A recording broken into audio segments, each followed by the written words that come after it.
Start recording. આપણને હંમેશા એક સવાલ થતો હોય છે કે ભગવાન ક્યાં છે? મેં તો ભગવાનને જોયા જ નથી.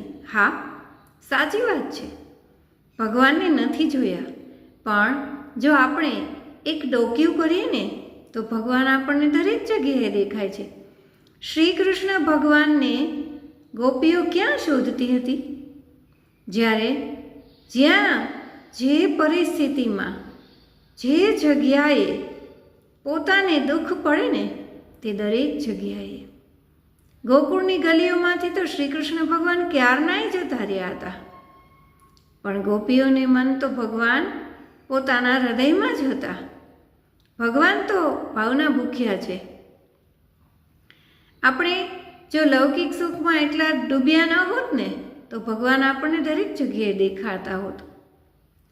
પણ ભગવાન બરાબર જાણી ગયા છે કે જો હું આ લોકોને સમય નહીં આપું ને તો આ લોકો મને ભૂલી જશે. મેં જ બનાવેલા લોકો મને ભૂલી જશે. થશે તો એવું જ. એટલા માટે ભગવાને આ ચાતુર્માસ રાખ્યા છે. આ દિવસોમાં ખૂબ ભક્તિ ભજન કરી અને ભગવાનને રાજી કરવાના છે.